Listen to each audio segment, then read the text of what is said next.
바로 강의를 시작하도록 하겠습니다. 처음 뵙겠습니다. 저는 전기정보공학부의 이종호입니다. 반갑습니다. 오늘은 크게 두 가지 얘기를 할 텐데요. 일단 이 장비로 뭘 제일 잘 할 수 있는지, 그게 바로 디퓨전 이미징이 될 거고요. 그래서 거기에 대한 말씀을 좀 많이 드리고, 그다음에 이런 좋은 기회가 있는데 저희 랩에서 뭐 하는지 말씀 안 드리면 안 될 것 같아가지고 제발 이것도 사용해 주십시오라는 의미에서 마일린 이미징 관련 얘기도 드리겠습니다. 요 왼쪽에 있는 게 저희 랩 로고인데요. 이게 저희가 만든 마일린 이미징으로 만든 로고입니다. 우선 장비에 대해서 약간 더 설명을 드리면요. 앞에 이상훈 교수님께서 말씀을 되게 잘해 주셔가지고 그렇게 많은 얘기가 필요 없을 것 같지만 어쨌든 저희가 산 장비는 3테슬라 지멘스 시마-X라는 새로운 MRI 시스템이고요. 가장 큰 차이는 소위 말하는 경사자장이라 부르는 그레디언트 자체가 예전보다 훨씬 더 많이 개선됐다는 점이 될 것 같습니다. 그래서 그게 도대체 무슨 얘기냐라고 하면 예전에 저희가 갖고 있는 장비로 디퓨전 영상을 하면 뭐 SNR이 뭐 100 정도의 영상이 나온다고 하면 이 장비로 하면 SNR이 뭐 200 내지 300 정도 영상을 얻을 수 있다라는 거가 되고요. 그 말은 우리의 레졸루션을 예전에 뭐 디퓨전을 2mm로 찍으셨다면 이제 한 1mm 약간 더 큰 사이즈로 찍을 수 있다. 그 정도가 가장 중요한 일이 될 것 같습니다. 이게 하나의 예인데요. 가장 왼쪽에 있는 게 저희 장비, 현재 지금까지 여러분이 쓰시던 장비에서의 디퓨전 영상 결과고요. 물론 이거 보여드리면 이제 나는 이런 이미지 안 얻었는데라고 얘기하시는데요. 그 B-밸류라는 디퓨전의 하나의 파라미터를 굉장히 높이 찍었을 때 결과이기는 합니다. 그리고 실제 이 정도까지 B-밸류를 쓰진 않고요. 하지만 꽤 높은 B-밸류를 쓰자는 게 저희의 목적 중에 하나입니다. 그리고 저희 장비는 그럼 어디쯤이냐라고 하면 여기 100과 300 사이 정도에 있다라고 생각하시면 됩니다. 요 300이 그 오바마가 서포트했던 그 휴먼 커넥텀 프로젝트에서 만든 장비고 그 장비는 더 이상 만들지 않습니다. 여러 가지 이유로요. 그래서 도대체 디퓨전 영상이 이렇게 나오면 결과적으로 디퓨전을 이용해서 뭔가 뭐 커넥션을 만들었을 때 파이버 커넥션 같은 거 만들었을 때 어떤 차이가 나느냐라고 하면 이 영상이 그걸 설명하는 거고요. 언제나 항상 조심해야 되는 건 디퓨전이 만들어준 영상은 상당히 자기적입니다. 이게 인간의 뇌의 파이버 커넥션들을 실제로 뭐 엑손들을 보여주는 건 절대로 아니고요. 엑손들이 평균적으로 어디로 가는지 이 정도들을 보여주는 간접적인 영상 정도라고 생각을 하시면 되는데 다행히 우리가 이 B-밸류들을 많이 올리면 올릴수록 좀 더 정확한 영상들을 만들 수 있다 라고 생각을 하시면 좋을 것 같습니다. 그래서 이 디퓨전을 되게 잘할 수 있는 하드웨어가 이제 되게 우리한테 크게 존재한다는 게 첫 번째 큰 장점이 되고요. 그거 말고도 몇 가지 다른 장점들이 역시 존재를 합니다. 예를 들어서 지멘스에서 되게 강조하는 것 중에 하나가 이제 모션이 저희한테 굉장히 어려운 점이지 않습니까? 한번 찍고 나면 잘못하면 또 다시 찍어야 되고 아니면 좀 더 나쁘면 레지스트레이션 하는데 되게 힘들고 하는데 요것들을 적어도 MP-RAGE 정도에서는 저희가 흔히 얻는 T1에서는 어느 정도 해결이 돼서 이렇게 이게 리얼타임으로 됩니다. 그래서 왼쪽처럼 약간 움직인 관자 같은 경우도 알아서 보정해서 오른쪽 정도가 나오게 되는데요. 이게 실제로 저희한테 어느 정도 큰 베네핏이 될지는 한번 봐야 되는 일일 것 같긴 합니다. 어쨌든 꽤 많은 사소한 것들이 많이 개선이 됐고요. 요거 말고도 예를 들어서 에페머럴 할 때 뭐 레스피레이션이라든지 카디악 같은 거 모니터링 사용하셨으면 걔들도 옛날에는 굉장히 복잡한 과정을 통해서 같이 데이터를 얻었어야 됐는데 이제 그냥 한꺼번에 얻을 수 있다든지 그런 것들이 꽤 많이 업데이트가 되어 있습니다. 그럼에도 불구하고 역시 가장 중요한 건 디퓨전 영상이 될 거고요. 그래서 오늘 저의 설명은 주로 이게 될 것 같습니다. 지금까지 디퓨전 영상을 DTI만 이용해서 그냥 FA 정도 밸류를 보셨다면 여기 되게 다양한 옵션들이 있으니까 한 번 더 고민을 해보면 좋겠다. 그 정도가 될 것 같고요. 그와 관련돼서 세 가지 다른 영상법을 말씀드리게 될 것 같습니다. 이걸 소위 말하는 Advanced Diffusion Image라고 부르고요. 요거 말고도 당연히 굉장히 많습니다. 연구자들 입장에선 자기 이름 붙인 하나의 새로운 방법을 만드는 건 굉장히 중요한 일이고요. 근데 여기 보여드린 이 세 가지 방법이 적어도 저희 분야에서 가장 잘 확립이 돼 있고 가장 많은 사람들이 사용을 하고 여러분 입장에서 논문을 썼을 때 이 방식을 썼어요 라면 이걸 썼구나 라고 다들 인식을 하는 그런 기술들이라고 생각을 하면 될 것 같습니다. 첫 번째는 Diffusion Spectrum Imaging이라는 거고요. 그다음에 두 번째 방법은 Diffusion Kurtosis Imaging이 있고 마지막이 이름이 길어서 흔히 노디라고 불리는 방법입니다.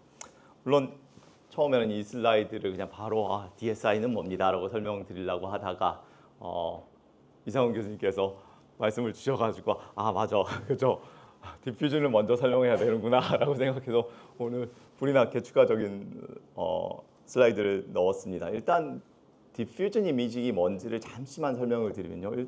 MRI가 너무 재미있게 워러 디피시비티 있죠. 브라이언 모션에 의한 랜덤 이런 모션을 퀀티테이티브하게 측정을 할 수 있습니다. 이게 굉장히 파워풀한 팩터가 되고요. 그리고 더 재밌는 건 뇌는 물이 아니지 않습니까? 다시 말해서 이 랜덤 디퓨전에서 가우시안으로 이렇게 디퓨전 모델을 피팅할 수 있는 게 아닌 거죠. 그리고 물론 그런 것도 있죠. 뇌에 보면 CSF라고 해서 물 스페이스가 있으니까 벤트리클에 있는 CSF는 이런 디퓨시비티가 되게 예쁘게 가우시안으로 퍼져나가는 걸 측정할 수 있고요. 그레이 매터에 가면 이제 약간 더 복잡한 구조들이 있으니까 역시 거기도 가우시안으로 예쁘게 이렇게 디퓨전이 아이소트로픽하게 이제 퍼져나가는 것을 잴 수가 있고 대신 CSF보다는 거기는 약간 더 방해를 많이 받으니까요. 디퓨전이 덜 일어나겠죠. 그래서 그걸 측정할 수도 있습니다. 하지만 디퓨전에서 가장 재미있는 건 어떻게 보면 화이트 매터처럼 엑손이 자기 방향을 가지고 있는 공간에서 디퓨전을 측정을 하면 더 이상 얘가 퍼져나가는 방향이 모든 방향으로 아이소트로픽하게 퍼져나가지 않겠죠. 왜냐하면 엑손이 일종의 워러 디퓨전을 방해하게 되고 그 관다발 방향으로 디퓨전이 더 잘 일어나고 그 크로스 섹셔널하게는 덜 일어나기 때문에 MRI가 아까 말씀드린 경사자장을 잘 활용하면 그 평균적으로 어느 방향으로 디퓨전이 잘 일어나고 다른 방향으로 안 일어나는지 측정할 수 있고 만약에 하나의 우리의 3차원 픽셀인 박슬이 모두 다 같은 엑소널 오리엔테이션을 갖는다면 그러면 이제 엑소널 방향 평균적인 방향을 알 수 있습니다. 이건 진짜 강력한 툴이 되고요. 그거를 바로 디퓨전 이미징에서 디퓨전 텐서 이미징이라고 얼마 전에 저희가 그 디퓨전 텐서 디퓨전 이미징 통해가지고 40주년 기념 행사를 했습니다. 한국에서 한 건 아니고요. 일본에서 오르거나이즈해서 하게 됐었는데요. 르비안이란 분이 디퓨전 텐서를 처음 만들었는데 그분이 이렇게 기념으로 발표도 하시고 해서 이제 이 분야가 벌써 40년 된 분야구나 라는 생각을 하게 됐습니다. 근데 디퓨전을 위해서는 정확하게 두 가지 파라미터가 존재를 합니다. 첫 번째는 우리가 이 디퓨전을 퀀티테이티브하게 매저해서 소위 말하는 ADC라는 Apparent Diffusion Coefficient를 측정하기 위해서 그 그레디언트 경사자장을 얼마나 많이 넣는지 정확하게는 경사자장을 여러 개의 크기를 집어넣음으로써 각각의 경사자장 크기에 대해서 신호가 얼마나 죽는지를 측정하는 게 있습니다. 약간 복잡했는데요. 어쨌든 다양한 비밸류를 집어넣어가지고 익스포넨셜하게 피팅을 함으로써 각각의 위치에서 디퓨전이 많이 생긴다, 적게 생긴다를 측정하는 방법이 있습니다. 이게 병원에서 흔히 사용하는 파라미터가 되고 다시 말씀드리면 이건 Apparent Diffusion Coefficient라고 합니다. 그래서 여기 우리가 아는 CSF 스페이스 같은 경우는 디퓨전이 되게 크니까 대략 3mm per 마이크로세크 정도의 디퓨전이 나오게 되고요. 화이트 매터 같은 경우는 이제 디퓨전이 많이 방해를 받거든요. 저희 엑손들에 의해서. 그래서 여기 보면 한 1mm, 1 마이크로미터 스퀘어 퍼 그렇죠. 네, 마이크로세크 정도가 나오게 됩니다. 근데 이렇게 소위 말하는 경사자장의 양에 의해서 결정되는 게 하나가 있고요. 두 번째가 여기 보면 다 같은 비밸류 1000이라고 해서 경사자장의 세기가 1000입니다. 근데 그 방향을 X 방향 경사자장을 넣을 수도 있고 Y 방향 경사자장을 넣을 수 있고 Z 방향 경사자장 이렇게 세 개의 축에 대한 경사자장이 존재를 하고요. 그렇게 되면 굉장히 재미있는 일이 벌어지는데요. 여기 보시면은 약간 다르죠. 전체적으로 뇌의 모양은 다 같은데 여기 보시면 여기가 까맣고 여기는 하얗고 여기는 다른 위치가 까맣고 하얗고 이렇게 변하게 됩니다. 이게 정확하게 경사자장이 X방향 경사자장이라는 것은 진짜 피지컬하게 이쪽 방향으로 경사자장을 주는 거고 또는 Y방향은 이쪽 방향으로 주는 거고 Z방향은 이쪽 방향으로 경사자장을 주게 됩니다. 그렇게 되면 엑손이 만약에 어떤 방향에 있다면 그쪽 방향의 워터 디퓨시비티가 잘 되면 신호를 더 많이 죽입니다. 경사자장을 그렇게 주면요. 근데 경사자장을 이쪽 방향이 아니라 퍼펜디큘러하게 주면은 그 신호는 적게 죽이는 거죠. 바로 요걸 이용해서 방향에 따라서 경사자장을 줬을 때 신호가 얼마나 주느냐, 얼마나 줄어드느냐를 이용해서 우리가 그 박슬의 평균적인 워터 디퓨시비티, 평균적인 엑소널 오리엔테이션을 확인할 수 있고요. 우리가 그걸 예쁘게 이렇게 컬러 코드해서 오른쪽에 DTI 영상을 만들어서 흔히 사람들을 혼동시킵니다. 마치 이게 정말 엑선을 정보이는 것처럼. 실제로는 그렇지 않고요. 실제로 우리가 잴 수 있는 게 대략 1mm 아이소트로픽 박슬 정도가 되고요. 그 1mm 아이소트로픽 박슬 내에서의 엑손은 1 마이크로미터 사이즈니까요. 네, 뭐 수십만 개 정도가 존재를 하고 그 수십만 개가 다 같은 방향일 리가 없겠죠. 그렇죠? 그러다 보니까 다시 말씀드리지만 이런 DTI 또는 앞으로 말씀드린 DSI 이런 모든 MR 영상법에서 디퓨전이 측정하는 것은 그 박슬의 평균적인 물의 확산 정보를 활용한 엑소널 오리엔테이션에 대한 에스티메이트 정도이지 결코 이것을 진짜 엑소널 커넥션이다 라고 생각하시면 안 됩니다. 어쨌든 이런 멋진 그림을 만들어내면 굉장히 성공적으로 뭔가를 할 수 있긴 하더라고요. 방금 말씀드린 두 가지를 다시 리캡하면요. 첫 번째는 경사자장의 세기를 조정하는 게 하나가 있고요. 두 번째는 경사자장의 방향을 조정하는 게 하나 있습니다. X, Y, Z만 얘기했지만 X, Y 같이 플레이할 수도 있고요. X, Z 같이 할 수 있고 X, Y, Z 동시에 플레이를 할 수 있기 때문에 그 방향은 굉장히 많이 결정을 할 수 있고요. 그다음에 당연히 세기도 우리가 원하는 크기를 맞추면은 여러 가지 값을 가질 수 있습니다. 그 결과 이 두 개의 조합을 통해서 우리가 Q 스페이스라는 것을 define 할 수가 있고요. 사람들이 어느 순간 알아낸 거죠. 여러분이 B-value 1000 흔히 이용하는 DTI 영상이 그리고 60방향을 이용한 여러분이 만약에 DTI를 흔히 쓰신다면 그 정도가 될 텐데요. 그게 바로 이 중간에서의 60방향 B-value 1000의 이미지고요. Q-스페이스 그렇게 얻을 필요는 없다라는 것을 사람들이 깨달았고요. 이걸 Q-스페이스를 뭐 B-value 1000뿐만 아니라 뭐 2000, 3000 또는 뭐 700 이렇게 다양하게 세기로 얻고 다양한 방향으로 얻은 다음에 거기에 따라서 우리 데이터가 되게 복잡해졌으니까 그 복잡한 데이터를 추가적으로 해석을 하고 모델을 함으로써 화이트 매터에서 또는 심지어 그레이 매터에서의 우리가 바이올로지컬하게 알고 싶은 정보를 추가로 얻어내자라는 게 어드밴스 디퓨전 이미징입니다. 이거 되게 어렵습니다. 그죠?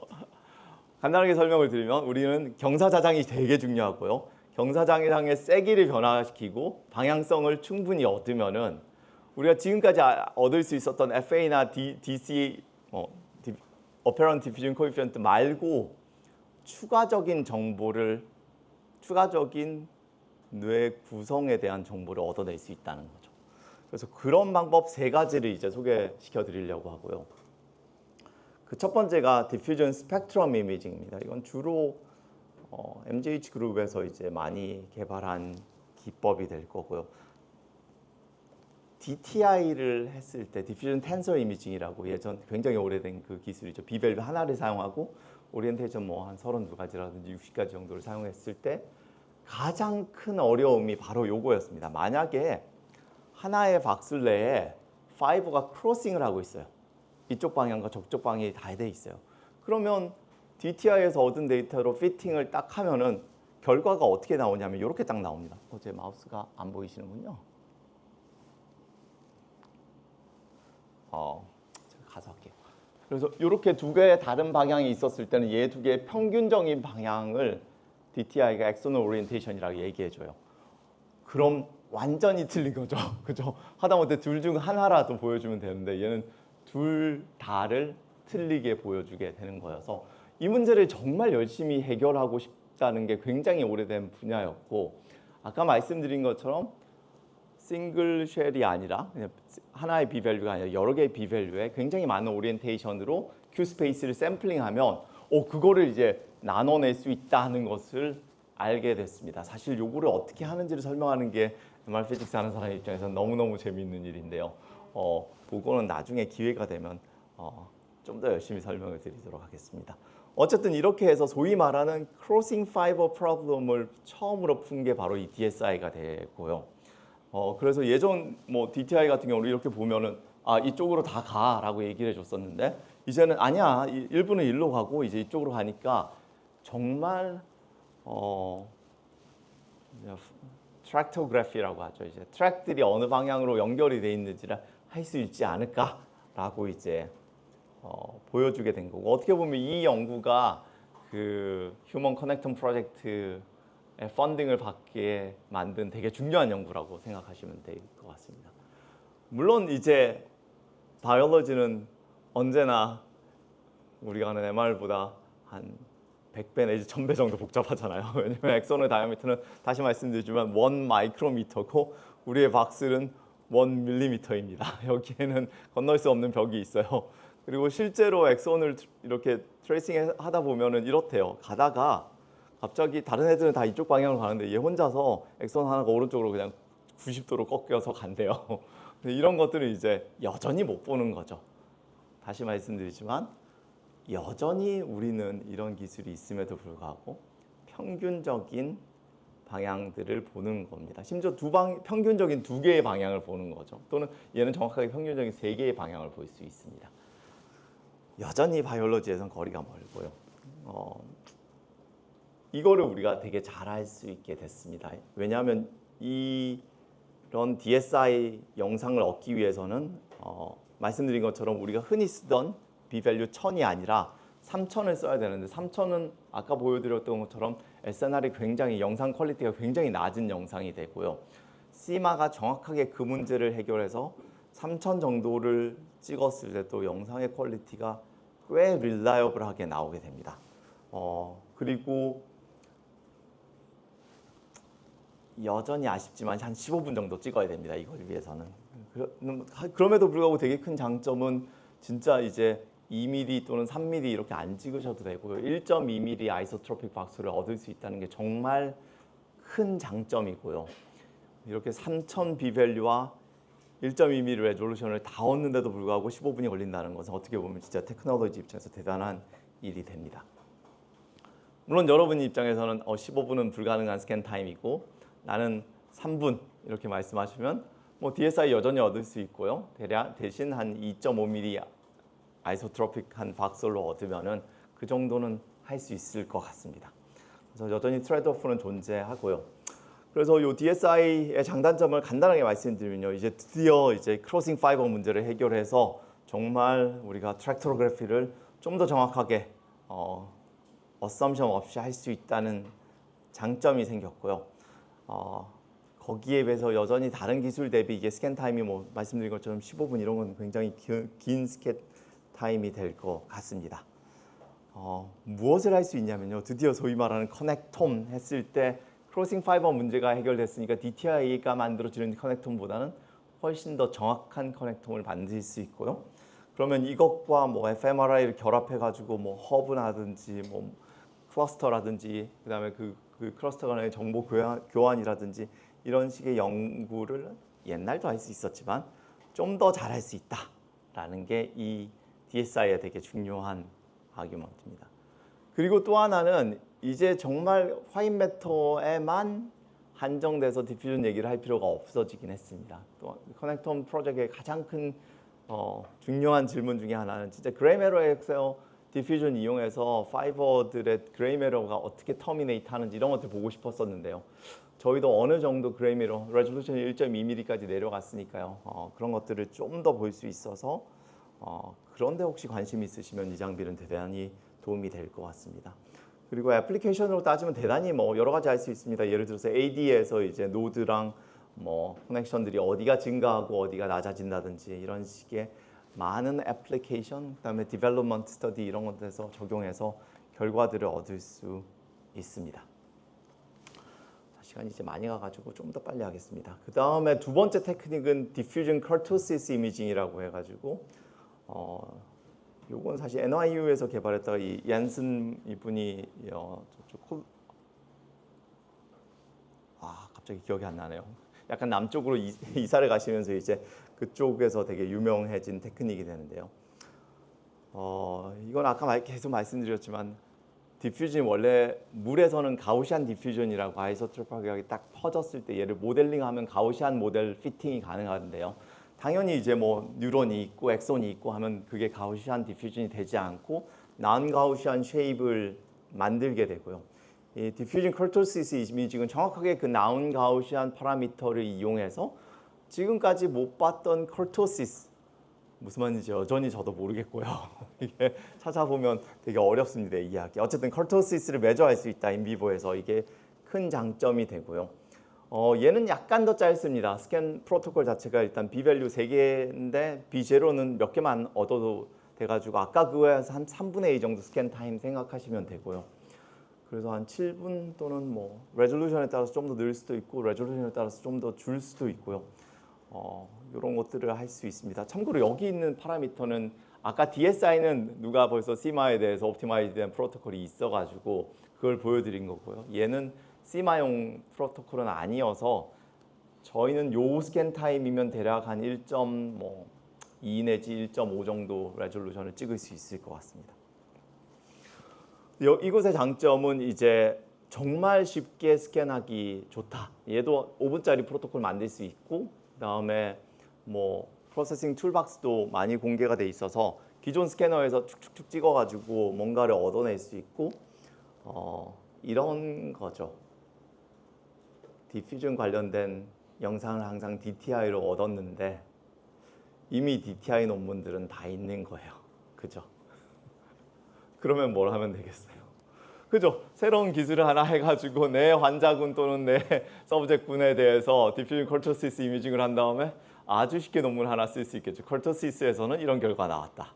그리고 이 커토시스란 게 우리가 생각하지 않았던 새로운 파라미터긴 합니다. 그게 정확하게 이 영상이 보여주는 건데요. 저 왼쪽에 보면 이 샘플이고 각 샘플마다 마이크로 스트럭처 구성이 다릅니다.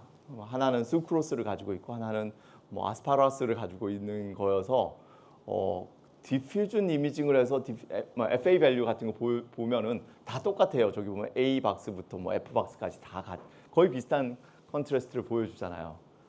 근데 커토시스 이미징을 하면 아스파라거스를 가진 딱 걔만 커토시스가 왜냐면 아스파라거스는 바이올로지컬 티슈고 그러다 보니까 이거 진짜 디퓨전 캐릭터가 다르거든요. 걔만 굉장히 명확하게 딱 보여주는 거여서 당연히 뇌에서도 뭔가가 다르면 그룹별로 뭔가가 다른 개인별로 뭔가가 다르면 이 커토시스가 딱 차이가 나게 됩니다.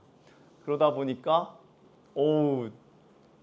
논문 쓰기 굉장히 좋아졌죠. 그래서 아쉬운 점은 이 기술도 꽤 돼가지고 이미 많은 논문들이 나와 있습니다. 그래서 여러분 연구를 하실 때 만약에 DTR을 쓰시면 첫 번째는 우리 쪽 파퓰레이션 또는 우리 쪽 스터디에 대해서 아무도 커토시스 연구를 하지 않았나? 라고 확인하시고 안 왔으면 쓰면 됩니다. 그러면 적어도 101 페이퍼가 하나 딱 나오는 거죠. 과연 그게 좋은 페이퍼인가라는 건 고민해 볼 만하죠. 말고 그러다 보니까 이게 좀 되고 사람들이 굉장히 유명해져가지고 꽤 많은 스터디들이 있습니다. 뭐 가장 대표적인 게 뭐 트라우마틱 브레인 인저리라든지 뭐 MS라든지 꽤 존재를 하게 됩니다.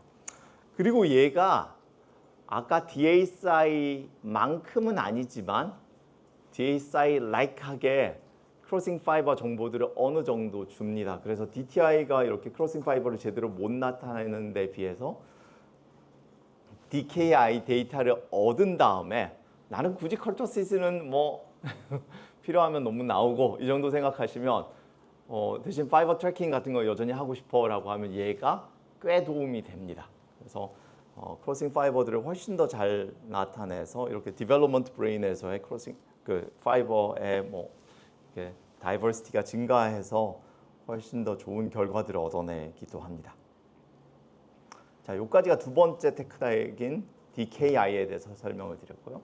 마지막 테크닉은 노디라는 테크닉이고 이건 게리 장이라고 이제 이걸 만든 친구가 저희 10월 말에 그 심포지움에 오기로 했습니다. 그래서 아마 그때 좀 더 자세한 많은 얘기들을 듣게 될 텐데요. 이거 나름대로의 아주 큰 장점이 있습니다. 얘는 UK 바이오뱅크 프로토콜에 들어가 있어요. 또 하나의 장점이란 건 아까 걔들은 다 보면 한 2000년대 중반 정도에 만들었는데 얘는 나름대로 2010년 년도에 만들어져가지고 상대적으로 덜 사용된 또 지금은 더 많이 사용되는 뭐 그런 거라고 생각하시면 될 것 같습니다. 얘는 사실 파이버 오리엔테이션하고는 상관이 없어요. 얘는 뇌 안에 있는 다른 세 가지 파라미터를 에스티메이트하게 해줍니다. 첫 번째가 오리엔테이션 디스퍼션이라고 해가지고 이 엑손의 방향이 다 같으면 얘가 되게 낮게 나오고 엑손의 방향이 퍼져 있으면 크게 나오는 하나의 파라미터고요. 두 번째는 intracellular volume fraction이라고 해가지고 일종의 셀들이 얼마나 많은지에 대한 얘기가 됩니다. 그다음에 마지막에는 아이소트로픽 볼륨이라고 해가지고 거기에 CSF라든지 물 스페이스가 얼마나 있는지 그 박스를 해요. 요 세 개의 새로운 파라미터를 매저하게 해주고요. 야, 도대체 이런 거 어떻게 매저하고 어떻게 밸리데이션해라고 했을 때 꽤 꼼꼼하게 뭐 티슈들 이용해가지고 엑스비프 샘플들 이용해가지고 매저를 해서 밸리데이션을 한 게 큰 장점이라고 합니다. 뭐 프로토콜 보면 대략 10분 또는 요즘은 요거보다 한 더 짧게 해서 한 5분 정도고 레졸루션 한 2mm 그리고 이것도 옛날 장비이기 때문에 우리 장비에서는 요거보다 좀 더 잘할 수 있습니다. 대략 한 1.2mm에서 제 생각에 한 7분 정도에서 끊을 수 있을 것 같고요. 단점이 하나 있습니다. 이게 B-밸류를 보시면 300, 700, 2000인데요. 여러분이 흔히 쓰시던 DTI 만약에 뭐 MR에서 계속 찍으셨으면 1000을 쓰셨을 거예요. 1000을 못 씁니다. 이게 게리가 어디서 톡하고 나면 늘 받는 첫 번째 질문인데요. 왜냐하면 옛날 데이터랑 컨시스턴시를 위해서 나는 1000을 얻어야 되는데 안 되냐라고 하면 안 된다고 대답합니다. 그래서 요 단점이 존재를 하고요. 네, 어쩔 수 없습니다. 말씀드린 것처럼 이제 이런 새로운 정보든 뉴라이트 덴시티란 게 이제 엑손부터 시작해서 뭐 뉴런들이라든지 뭐 에스트로사이트 다 포함하는 걸 뉴라이트라고 생각을 하더라고요. 그래서 이런 것들을 할 수 있고 말씀드린 것처럼 실제로 바이올로지컬한 데이터랑 비교를 했을 때 잘 맞는다 정도가 되게 중요한 어드밴티지가 될 것 같고요. 그리고 뭐 보신 것처럼 우리는 한 5분, 6분 뭐 그 정도 레인지에서 이제 이 데이터를 다 얻을 수 있다는 장점이 있고요. 그 다음에 뭐 나는 DTI 1000 얻은 데이터가 없다. 그러면 뭐 700 비밸류 700 가지고 DTI 해도 큰 문제는 아니긴 합니다. 이제 리트리처랑 비교하기가 좀 어려워지긴 하는데요. 소위 말하는 그런 파이버 오리엔테이션이라든지 이런 것들은 다 만들 수 있습니다. 얘 제가 봤을 때 가장 큰 단점은 앞에 두 개는 제가 프로세싱 타임이 기억이 안 나는데 얘는 하루가 걸립니다. 뭐 괜찮죠. 우리 어차피 하루에 한 명 찍잖아요. 그러면 그 데이터 모아가서 하루 프로세싱 하면 되긴 하는데요. 요즘 딥러닝 매직을 이용해서 그 시간을 1초로 줄였다고 하더라고요. 그래서 현재까지 얘네 프로세싱 툴은 하루 정도 프로세싱을 해야 되는데 곧 나올 툴은 1초면 된다. 이런 것들을 기억해 주셔도 좋을 것 같습니다.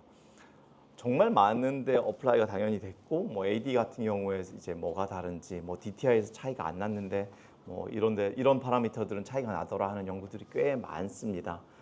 여기는 MS 뭐 디마일리네이션 생기니까 사실 화이트 매터 하는 사람들 입장에서 MS 리서치는 되게 디렉트하게 어플라이 할 수 있는 거여서 그런 연구들은 꽤 많이 존재를 하고요. 결과적으로 서머리를 하면 이런 겁니다. 정말 이제 시간이 걱정이 되네요.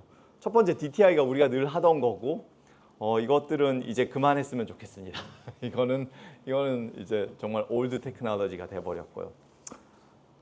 옵션이 세 가지인데요. 노디를 할 것이냐, DKI를 할 것이냐, DSI를 할 것이냐에 대한 질문이고 노디는 비밸류 이슈 때문에 얘로 마음을 결정하시면 얘만 할 수 있습니다. 대신 UK 바이오뱅크 데이터에 같이 있어서 뭔가 되게 큰 컴패리슨, 제네틱 컴패리슨 이런 것들이 가능해지는 거죠.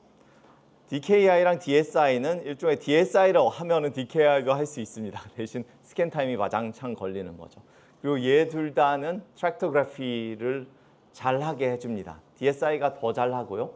DKI가 좀 덜 잘하고요.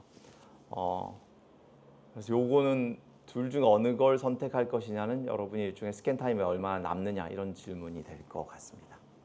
자, 그래서 그 중에서 특히 DTI, DKI, DSI는 트랙토그래피를 볼 수 있으니까요. 그 결과들을 비교해 보면 이런 겁니다. DTI는 정말 모르겠다. 또는 뭐 실제 파이버보다는 훨씬 더 줄어든 것들을 보여주고요. DKI가 좀 더 보여주고 DSI가 그보다 더 많이 보여줄 수 있습니다. 여전히 조심하셔야 되는 건 얘들은 엑선이 아닙니다. 그렇죠? 이것을 잊어버리면 안 됩니다. 그 다음에 이제 이런 스터디들을 했을 때 굉장히 재밌는 게 롱기튜디널 스터디 해가지고 이제 또는 크로스 섹셔널 스터디 해가지고 에이지 디펜던스라든지 디벨롭먼트 하는 거 보는 거고요.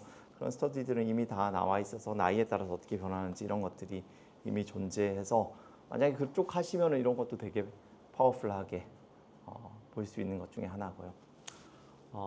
바로 넘어가서 저희 랩에서 뭐 하는지 이제 보여드리고 이것의 장점은 정확하게 여기 있습니다. 저희가 만들어서 배포하기 시작한 지 이제 한 2년뿐이 안 돼서 지금 많은 곳에서 논문을 쓸 때 되게 쉽게 집어넣어서 쓰고 있고 여러분도 만약에 스캔타임 5분이 비어 있다면 이것이 여러분한테 하나의 논문을 선사해 줄 수 있는 되게 중요한 툴이 될 수도 있습니다.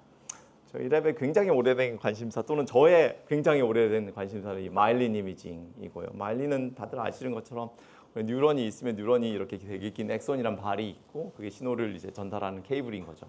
근데 그 케이블을 감싸고 있는 케이블 커버 같은 거고요. 당연히 케이블 커버가 단단해야지 손실 없이 이제 신호를 전달할 수 있어서 얘가 컨덕션 벨로시티라든지 뭐 여러 가지 펑션 관련된 관련성이 있습니다. 그 다음에 불행히도 디마일리네이팅 디지즈가 있어서 정말 마일린이 직접적으로 어택 당하는 경우가 있습니다. 대표적인 게 멀티플 스클레로시스라고 하는데 한국에는 거의 파퓰레이션, 아시안 쪽은 거의 없습니다. 그 다음에 되게 중요한 게 뉴로플라스티시티라고 뇌가 이제 가소성이라고 하죠. 이렇게 요 얘기를 드릴게요. 그 다음에 또 다른 걸 마일로 아키텍처라고 해서 사이토 아키텍처라고 뇌에 나누는 거랑 거의 같은 일을 마일린으로 할 수 있습니다. 아쉬운 거는 사이토 아키텍처가 이제 그 브로드만이 1900 몇 년이죠? 9년인가요? 그때 했는데 이 마일로 아키텍처가 그거보다 한 10년 뒤에 나와가지고 주도권을 잃었죠. 근데 셀 덴시티는 MR로 볼 수가 없어요. 그래서 다시 말해서 사이토 아키텍처는 MR로 볼 수 없습니다. 근데 마일로 아키텍처는 MR이 마일린에 되게 센시티브하기 때문에 볼 수 있습니다. 그래서 브레인 스트럭처럴 파르셀레이션, 특히 코르티컬 파르셀레이션 이런 거 할 때 이런 걸 사용할 수 있습니다. 그러고 당연히 퍼스널 트레이트 관련된 연구들도 꽤 많이 존재하고요. 먼저 브레인 플라스티시티 얘기를 잠시 드리면요. 다들 아시는 이 저글링 스터디, 저글링 하기 전에 MR 찍고 저글링 하고 나서 MR 찍었더니만 뇌가 변하는 걸 MRI로 볼 수 있다더라. 이 되게 피노미널한 옥스퍼드 연구에 그 바이올로지컬 베이시스를 연구한 게 요 G 워터메이즈 트레이닝인데요. 봤더니 마일리네이션이 변했어요. 마일린 베이직 프로틴이 증가했다는 걸 보였고, 마일린이 정말 뭔가 학습에 정말 핵심적인, 특히 모로 학습에는 핵심적인 거구나라고 생각을 했는데, 그 마지막 이 맥킨지 스터디가 이제 한 10년 됐는데요. 정말 재밌었어요. G를 진 모디피케이션 해가지고 어느 나이가 딱 되면 더 이상 마일린이 생기지 않는 G를 만들 수 있더라고요. 정말 생물학 하시는 분들은 정말 존경할 수밖에 없는. 그래서 이런 G들한테 모로 태스크를 시켰더니 못 배워요. 다시 말해서 마일린은 그냥 뉴로플라스티시티의 결과가 아니라 to learn is to myelinate라고, 마일리네이션이 생겨야지 뉴로플라스티시티가 생긴다는 주장인 거고요. 제발 이거를 MR로 좀 봐가지고 정말 MR 마일린 이미징으로 이걸 볼 수 있으면 정말 좋겠다는 게 저희 랩에서 요즘 제일 열심히 하고 있는 연구 중에 하나라고 믿고 싶습니다. 하고 있는 친구가 안 왔네요 오늘. 꼭 이 얘기를 전해주세요. 이게 진짜 중요한 연구라고. 네. 그다음에 잠시 말씀드린 마일로 아키텍처를 보겠다는 게 굉장히 오래된 독일 친구들의 꿈이고요. 그쪽에서 시작된 거여서 1910 몇 년에. 그래서 저희는 저희 테크닉으로 이걸 할 수 있을 거라고 믿고 있습니다. 그래서 결과적으로 만든 게 저희가 아까 말씀드린 카이 세퍼레이션이라는 테크닉이고요. 세상에나 오늘의 가장 중요한 동영상이 플레이가 안 되네요. 그래서 여기 상상으로 보시면은 뇌 전체 마일리네이션 맵을 이렇게 굉장히 아름답게 0.7mm 아이소트로픽 박스를 넣었어. 3테슬라에서 20분 찍으면 나오고요. 진짜 가슴이 아파서 눈물이 나네요. 이거 보여드리려고 오늘 지금까지 얘기를 한 건데요. 실제로 언제나 그렇죠. 우리는 5분뿐이 없잖아요. 5분에서는 1mm 아이소트로픽 박스로 찍을 수 있습니다. 그래서 사실 MR에서 마일린 영상을 하는 법은 한 10개쯤 돼요. 사람들마다 다 자기 이름 붙인 마일린 영상법이 있고요. 왜 그럼 새로운 게 필요하냐라고 하면 저희 방식이 유일하게 1mm 레졸루션 또는 그거보다 더 좋은 레졸루션에서 특히 70 이런 거 이용했을 때 정말 하이 퀄리티의 마일린 영상을 만들 수 있는 유일한 방법이 됩니다. 그래서 이 페이퍼는 굉장히 하이라이트이 많이 됐고요. 요즘 되게 잘 팔리고 있습니다. 아쉬운 점은 그거예요. 사실 70에서 훨씬 더 잘 되거든요. 그래서 주로 70 하시는 분들 많이 쓰시고 3T는 아까 말씀드린 것처럼 1mm 정도에서 촬영을 하고 있습니다. 코어들을 굉장히 많이 하고 있는데 그 중에 하나가 이제 독일의 그 닥터 이월스라고, 이분이 바이오마커 쪽에 되게 유명한 분이신데요. 그분이 이제 되게 특별한 스몰 베슬 디지즈의 한 카테고리 지네틱 모디피케이션 있는 거에 대해서 카이 세퍼레이션 이용해 가지고 그 환자군하고 정상군 비교했더니 당연히 환자군이 노멀 어필링 화이트 매터라고 해서 실제로는 그냥 괜찮아 보이는데 값 쟀더니 거기서도 마일리네이션 줄어 있다는 것을 보였고요. 특히 재밌었던 건 프로세싱 스피드 인덱스라고 해가지고 무슨 태스크 했을 때 몇 초 걸리는지를 재는 게 있어요. 그리고 그것과 화이트 매터에서의 특정 영에서의 이제 이 마일린하고 코릴레이션이 있다는, 마일린 양하고 코릴레이션이 있다는 이런 스터디 결과를 보였는데, 보통 이럴 때 DTI 파라미터들을 그냥 놔두고 어널리시스를 하는데 이분은 되게 꼼꼼하셔서 DTI 파라미터 FA 같은 거를 중에 컨트롤로 이렇게 넣어가지고 컨트롤을 했는데도 불구하고 마일린 파라미터가 여전히 코릴레이션이 있다는 걸 보여서 굉장히 재밌는 결과였습니다. 또 하나는 코티컬 프로파일링 이제 진짜 할 수 있고요. 옛날 장비에서는 대략 ROI 잡아가지고 코티컬 프로파일링 하면 마일린이 서피스에서 작았다가 쭉 늘어났다가 딥그레이메터 들어가면 이제 잘 늘어난다, 이런 것들을 히스톨로지랑 되게 비슷하게 보일 수 있고요. 실제 인디비주얼 이게 그 디벨로핑 브레인 이거 뉴본입니다. 그래서 이미징 하는 거 거의 불가능한 수준의 진짜 어려운 챌린지인데요. 그래서 인디비주얼 서브젝의 마일린 영상이 이렇게 나오는데 진짜 에버리징의 힘은 대단하더라고요. 에버리징 하고 나면 이렇게 해서 구조가 보이기 시작합니다. 그래서 정말 뭔가를 할 수 있겠구나라는 생각을 하고 있습니다.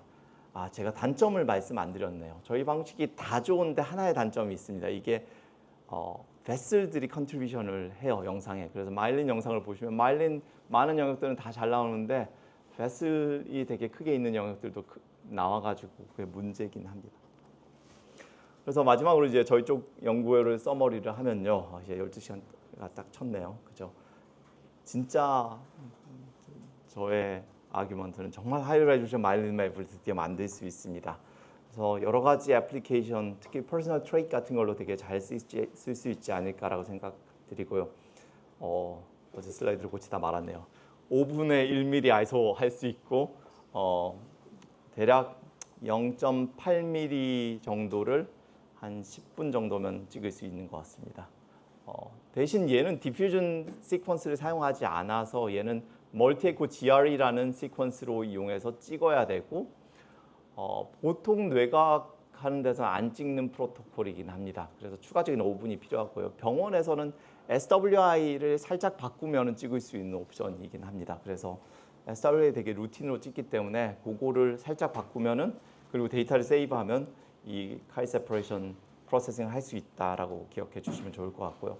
마일린 얘기만 잔뜩 했지만 사실은 마일린과 아이런이라는 되게 또 다른 뭐 이미징 바이오마커 결과도 동시에 나와서 그런 걸 사용하시기도 합니다. 제 생각에는 언젠가는 우리 이 전담 요원들께서 저희 도와주실 거라 믿지만 현재로서는 저희가 GitHub에 툴박스가 어베일러블 하고요. 아니면 저희 랩에서 뭔가 프로세싱하는 건 도와드릴 수 있을 것 같습니다.